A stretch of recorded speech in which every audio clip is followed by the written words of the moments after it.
কংগ্ৰেছ চৰকাৰ আহিলে কেটেগৰিকেলি কালি আমি কৈছোঁ যে ভূমিহীন মানুহ যিসকল আছে এইসকলক মাটি দিয়াৰ দায়িত্ব অফিচিয়েলি আজি মই ইয়াত বহি কংগ্ৰেছ দলৰ পৰা আমি কৈছোঁ যে যিসকল ভূমিহীন আছে সেইসকলক দিম, যিসকলক ঘৰ পাবলগীয়া আছে সেইসকলক ঘৰ বনাই দিম, আৰু যিসকলক আপোনাৰ অকল ইয়াতে নহয়, মই যোৱা পৰহি গৈছোঁ কাৰ্বি আংলঙত, তাতো আপোনাৰ টি গাৰ্ডেনক আমাৰ ট্ৰাইবেল মানুহক ঘৰ মাটি উচ্ছেদ কৰি পেলাই আদানীক দিব ওলাইছে। ৯,০০০ বিঘা মাটি আজি আপোনাৰ ডিমা হাছাওত দিব ওলাইছে। আমি এই কঠীয়া ভাঙা সেই ছোৱালীকেইজনীকো সেই মাটি আমি ঘূৰাই দিম আমাৰ চৰকাৰ আহিলে। আমি অন্যায়ভাৱে অত্যাচাৰ কৰা এই যিবিলাক মানুহ উচ্ছেদিত হৈছে, যিসকলৰ দুখীয়া মানুহ আইন কানুনৰ মাজেৰে ভূমি পাব লাগে, আমাৰ চৰকাৰৰ প্ৰধান কাম হ'ল অন্ন বস্ত্ৰ বাসস্থান, এইকেইটা দিয়াৰ দায়িত্ব আজি মুখ্যমন্ত্ৰীৰ কথা বতৰাই অসমৰ মুখ্যমন্ত্ৰী হিচাপে তেওঁ শপত লোৱা যেন তেওঁক নালাগে। গতিকে মুখ্যমন্ত্ৰী ডাঙৰীয়াক অনুৰোধ কৰিম যে এই কথাত আমি কোনো ধৰণৰ কথা ক'ব খোজা নাই।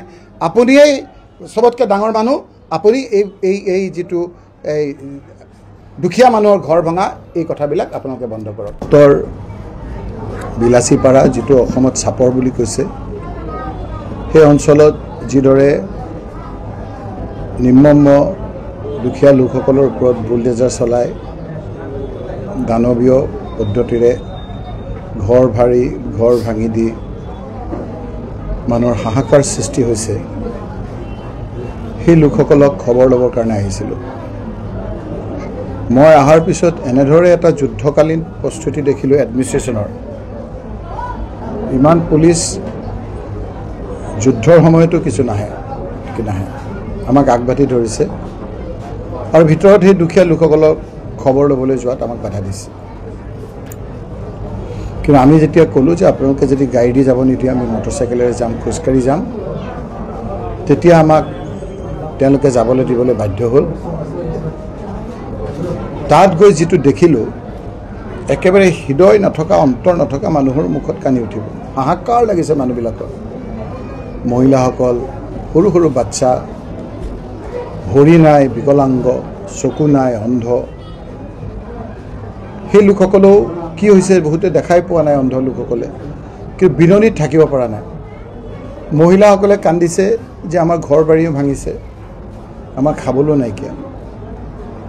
এইকেইটা দিনত আমি ওচৰত গ'লে তেওঁলোকৰ কিবা অসুবিধা হ'ব বুলি দূৰৰ পৰাই আমি তেখেতসকলক কিছু অন্ন আৰু কিছু বয় বস্তু খাবৰ বাবে থাকিবৰ কাৰণে আমি যোগান ধৰিছিলোঁ। সেইকণেই যি পাইছে, আজিও আমি কিছু তেওঁলোকক কিনি খাবৰ কাৰণে কিছু সামান্য আৰ্থিক অনুদান দিবলৈ বিচাৰিছোঁ, যাতে মানুহখিনি অলপ সকাহ পায়। ভাবিব নোৱাৰা অৱস্থা। আপোনালোকে গুৱাহাটীত বহি এই কথাবিলাক যোনে ষ্টেটমেণ্ট দি আছে, বিভিন্ন ঠাইত যিবিলাকে ষ্টেটমেণ্ট দি আছে, ভাবিব নোৱাৰা যে কি ধৰণেৰে মানুহক অন্যায় কৰিব পাৰে। সৰু সৰু ল'ৰা ছোৱালীবিলাকৰ কি আপোনাৰ ধৰ্ম আছে? সেইকাৰণে আমি আহি আপোনালোকক কৈছোঁ যে মুখ্যমন্ত্ৰী ডাঙৰীয়া, এই নিৰ্মম অত্যাচাৰটো আপুনি অনুৰোধ কৰি বন্ধ কৰক। যি হ'ল এতিয়া যাতে আৰু এইবিলাক নহয়। এতিয়া অন্ততঃ আপুনি অসমৰ মুখ্যমন্ত্ৰী হিচাপে এইসকল দুখীয়া মানুহৰ দুখ দুৰ্দশাৰ প্ৰতি খবৰ লওক, অলপ সহানুভূতি দেখুৱাওক। আচলতে যিকোনো যেতিয়া বিষাদ আহে সমাজলৈ, বিষাদ যেতিয়া নামি আহে, আমাৰ অসমীয়া মানুহৰ এটা পৰম্পৰা যে সহায় কৰে। যি ধৰণে দেখা গৈছিল ক'ভিডত সকলোৱে সকলোকে সহায় কৰিবলৈ চেষ্টা কৰিছিল। আৰু বানপানী, মই 2016ত MLA হোৱাৰ আগৰ পৰা বানপানীত লাগি থাকোঁ, বান সাহাৰ্য দিওঁ। 2016তো বিধায়ক হোৱাৰ পাছত অকল মোৰ সমষ্টিতে নহয়, মই দেৰগাঁও সমষ্টিতো যাওঁ, বোকাখাট সমষ্টিতো যাওঁ, তেতিয়া সৰুপথাৰ সমষ্টিৰ মৰঙীপাটতো মই খোৱা বোৱা ডিষ্ট্ৰিবিউট কৰোঁ। এইবাৰো দেখিছোঁ যে বহুত ৰাইজ ওলাই আহিছে। এতিয়া মই কালিয়ে দেখিছোঁ, মই এটা পাৰ্টিয়ে ভাত খুৱাই আছে আমাৰ হেৰিত মিঠাম চাপৰিত, তাৰ কেম্পটোত। মই তেওঁলোকৰ লগত একেলগে ফটো উঠিছোঁ, বহুত ধন্যবাদ জনাইছোঁ যে বহুত ভাল কাম কৰিছে। আৰু বহুতে তেনেকৈ খাদ্য বিতৰণ কৰিছে, কোনোবাই ভাত খুৱাইছেগৈ। কাৰণ কি, চৰকাৰী ব্যৱস্থাটো অলপ সময় লয়, কাগজে পত্ৰৰ কথা আছে। যে কোনোবা এটা কেম্পত যদি আজি মানুহ আহি সোমাইছেই, সেই চৰকাৰীভাৱে চাউল তাউল পাওঁতে হয়তো 24 ঘণ্টা লাগিব পাৰে, বা তেওঁলোকক খোৱাৰ ৰন্ধাৰ ব্যৱস্থা নাথাকিব পাৰে। সেইকাৰণে কোনোবাই ভাত দিছে, এইটো বহুত ভাল কথা। আৰু মুখ্যমন্ত্ৰী মহোদয়েও আমাক কৈছে যে সকলোৱে এনেকুৱা সময়ত আচলতে যেতিয়া এটা দুৰ্যোগৰ সময়ত সকলোৱে আগবাঢ়ি সহায় কৰিব লাগে। তো জীৱন চুতীয়াটো 2008 চনৰ পৰা বিজেপি কৰি আছে, মোৰ লগত ভাল তেতিয়াৰ পৰাই সম্পৰ্ক। তেখেতে 2021ত টিকেটো বিচাৰিছিল, টিকেট নাপালেও তেখেতে দলৰ হৈ কাম কৰি আছে। আৰু আগতে কোভিডৰ টাইমতো তেখেতে প্ৰধানমন্ত্ৰীকো PM কেয়াৰত পইচা দিছে। আমাৰ তেতিয়া আজি মাননীয় মুখ্যমন্ত্ৰী তেতিয়া স্বাস্থ্যমন্ত্ৰী আছিল, তেখেতকো তেখেতে পইচা দিছে তেখেতৰ ৰিলিফ ফাণ্ডৰ কাৰণে। 21ৰ পাছতো আকৌ নিৰ্বাচন টিকেট নোপোৱাৰ পাছতো 5 লাখ টকা এবাৰ দি আহিছিলে পুঁজিৰ কাৰণে। তেখেতে এজন ছ'চিয়েল ৱৰ্কাৰে।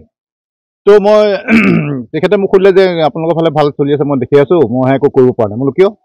বোলে মই সেইদিনা বস্তু বাহানি দিছিলোঁ আৰু ফেচবুকত পোষ্ট দিলোঁ, মোক চাৰ্কল অফিচাৰে ফোন কৰিছে যে তই ফেচবুক পোষ্টটো ডিলিট কৰ। সৰুপথাৰ চাৰ্কল অফিচাৰে যে ফেচবুক পোষ্টটো ডিলিট কৰ, নহ'লে তই ইয়াৰ জবাবদিহি হ'ব লাগিব, ইয়াৰ মানে অফিচিয়েল একশ্যন ক'ম। সি ক'লে যে মইতো ফেচবুক পোষ্টটো ডিলিট কৰিব নোৱাৰোঁ, মই যিটো সত্য তাত বস্তু বাহানি দি আহিছিলোঁ সেইকাৰণে দিলোঁ, ডিলিট নকৰিলে, সেইকাৰণে এখন নটিচ পঠাই দিছে তাত। কিছুমান আইন কানুন থাকে কিন্তু সেইবিলাক সুপ্ত হৈ থাকে। আজি চবতে বেন কৰিব পাৰিব নি যে সাহায্য দিয়া নিষেধ বুলি ক'লেতো মানুহ সকলো ৰখি যাব, কাৰণ বহুতৰ এটা মায়া উপযোজনা এইখিনি ভোকাটোৰ মানুহৰ মুখত ভাত দিয়াটো সেইটো কোনো আইনে বাধা দিব নোৱাৰে। ক'ৰ পুৰণিকলীয়া আইন কোনেও নাজানে, চবতে দিয়ে য'তে ত'তে। এতিয়া মোৰ তাত প্ৰত্যেকটো কেম্পতে কালি কোনোবা মই কৈছোঁ যে এইপিনে ভাতটো তোমালোকে খুৱাই দিছোঁ, মোৰ কেম্প বেছি হৈছে, সেইটো আৰু মোৰ নিজৰ নামৰ কাৰণে কৰা নাই নহয়, এটা সেইটো মোৰ এটা দুৰ্যোগৰ মনে কয়। এতিয়া কালি খুমটাই চুমটাই এইফালে বেলেগে খুৱাইছেগৈ, মই কৈছোঁ খবৰ লৈ আছোঁ যে আমুক কেম্পটো পালেগৈনে, তাত এটা কেম্প আছে, তাততো মোৰ নাম হ'বলৈ খোজা নাই। সেইকাৰণে তেতিয়া ইয়াক ক'লোঁ যে তোৰ নটিচখন পঠাইছে, মনটো বেয়া লাগিল, মই সেইকাৰণে ছ'চিয়েল মিডিয়াত দিছোঁ। ৰাজনীতিক হেঁচাই নহ'লে চাকৰি বিচাৰ কি কাম ভালে পায় অফিচাৰবিলাকে। এতিয়া মই যে ভাত পানী দিওঁ, ইয়াৰ অফিচাৰবিলাকে সকলোৱে ভাল পায় যে আপুনি দি পেলাই থকা দিলে, কাৰণ নহয় সিহঁতৰ ওপৰত বহুত প্ৰেছাৰ হৈ যাব নহয়, চবেই ধৰণ সিহঁতকে ফোন মাৰি থাকিব ভোকত, চব মানুহ পগলা হৈ যাব। তেওঁ 21ত তেওঁ প্ৰাৰ্থিত্ব প্ৰয়াসী আছিলে, টিকট নাপালে কিন্তু প্ৰাৰ্থিত্ব প্ৰয়াসী। তাৰপিছত অন্যৰ নিচিনাকে তেওঁ হেৰি খেলাগে নাই, নিৰ্দলীয় খেলি আকৌ আহি বিজেপিত যোগ দি লিডাৰ হয় নাই। তেখেতে টিকেট নাপালেও তেখেতে কৈছোঁ নহয়, টিকেট নোপোৱাৰ পাছত তেখেতে 5 লাখ টকা মুখ্যমন্ত্ৰী মহোদয়ৰ হাতত এটা CM ৰিলিফ ফাণ্ডত পইচা দি আহিছিলে। তেখেতেতো চমক সৃষ্টিকাৰী কাৰ্য নহয় এইটো, তেখেতৰ একো চমক নাই, তেওঁতো এজন ঠাণ্ডা মুণ্ডা মানুহ, দেখিলে আপোনাৰ গম পাব। নটিচ পাইতো চুপচাপ বহি আছিল, মোক ক'লতহে মই এখন কাগজখন আনি পেলাই হেৰি কৰিছোঁ। আৰু সকলোৱে কৈছে তেখেতে কোভিডৰ সময়তো কালি কোনোবা এটা পোষ্টত লিখিছে যে গোটেই মৰঙীত চবতে কোভিডৰ সময়ত তেওঁ ৰিলিফ দিছিলে। মানে এইটো বিজেপি কৰ্মীৰে এইটো অৱস্থা, বিজেপি চৰকাৰ আছে, বিজেপি কৰ্মীৰে এইটো অৱস্থা। এইটো ৰাজনৈতিক কথা, কাৰণ তাততো আৰু অইনেও দিছে বোলে, অইন কেইবাটাও সংগঠন দিছে, সিহঁতৰ ওপৰত তেতিয়া চৌকচ কৰিছে নাই, সেইটোৱে কথা। মই জনাতে মই যেতিয়া এইটো বস্তু ষ্টাডি কৰিলোঁ, তেখেতে চুতীয়া ছাত্ৰ সন্থা, সদ্য অসম ছাত্ৰ সন্থা সকলোৱে দিছে, সেইবিলাকক চৌকচ কৰিলে নাই। আৰু আইনটো সকলোৰে কাৰণে হ'ব, মোৰ তাত বহুতে দি আছে, ময়ো দি আছোঁ, ময়োতো পাৰ্মিশ্যন ল'ব লাগিব। আমিতো আইনৰ উৰ্ধত নহয়। মোলৈ নটিচখনতো এতিয়ালৈকে অহা নাই যে কেলৈ খাদ্য বিলাই ফুৰিছে। আপোনালোকৰ প্ৰেছ আমাৰ চিনাতলী সাংগতো বিলাই ফুৰিছে, সিহঁতৰতো নটিচ অহা নাই, আৰু বহুতে বিলাই আছে, কালৈতো নটিচ অহা নাই। যদি এনেকুৱা আইন থাকে আমি আচলতে বিধায়ক ক'লেও নোৱাৰোঁ দিব একো। আৰু এটা কথা, আপোনাৰ যেতিয়া ককাই ভাই বন্ধু, দ্বিতীয়তে এজন মানুহ নদীত প্ৰশাসন এতিয়া এই সময়ত কোনে বাৰু প্ৰশাসনৰ মানুহ বানপানীত দৌৰি ফুৰিছে, কোনে গৈ কাগজখন লৈ চাকৰিৰ ভিতৰত থিয় হৈ থাকিব, দিব, ফাইলত পৰিব, দুদিনৰ পাছত পাৰ্মিশ্যন দিব, তেতিয়ালৈ মানুহখিনিয়ে। আৰু পাব্লিকে যে সমৰ্থন কৰে মানে এই বানপীড়িতসকলক, এতিয়া বহুত টকা দিয়ে আমাৰ চৰকাৰক, নহ'লেতো ডাঙৰ বিদ্ৰোহ হৈ গ'ল যে 24 ঘণ্টা আহি একো খাবলৈ নাই, চোৰ নাই ঘৰত, চাউল নাই, উটুৱাই নিলে। এই পাব্লিক যে আগবাঢ়ি আহে সেইটো কাৰণেই বাচি আছে বানপীড়িতসকল। যদি এনেকৈ যদি ঘটনা হ'বলৈ হয় ডাঙৰ কথা, একদম পৰিতাপৰ কথা, একদম নিৰ্লজ্জ কথা, লাজ লগা কথা। নিজকে মানে কিবা লাগিছে যে আমাকো এনেকেই ভাবিব যে এইজন MLA এনেকুৱা নেকি। মোক কিন্তু কোনেও ক'ব নোৱাৰে, মই পোষ্ট কৰিতো চবকে ধন্যবাদে দিছোঁ, কোনোৱে ক'ব নোৱাৰে যে কাৰোবাকটো শব্দ কৈছোঁ, মই ভাল পাওঁ। ইতিমধ্যে আপোনালোকে বহুখিনি কথাই শুনিলে, তেওঁলোকে কৈ গ'ল বহুখিনি গুৰুত্বপূৰ্ণ কথা। চৰকাৰখন সঁচাই কেনেকুৱা ধৰণৰ পৰিস্থিতিৰ সৃষ্টি কৰিছে চৰকাৰখনে, কাৰণ যিখিনি মানুহক উচ্ছেদ কৰিছে সেইখিনি মানুহক আকৌ খাদ্য যোগান ধৰাক লৈ পিনিও প্ৰশ্ন উত্থাপন কৰিছে। দেখিছেনে আপোনালোকে, এনেকুৱা ধৰণৰ পৰিস্থিতিৰ সৃষ্টি হৈছে আমাৰ অসমত। যদি কাৰোবাক চৰকাৰেতো দিয়াটো দূৰৰ কথা, চৰকাৰে সাহাৰ্য যদি দিয়ে সেইটোতো দূৰৰ কথা, সেইটো লাহে লাহে হ'ব।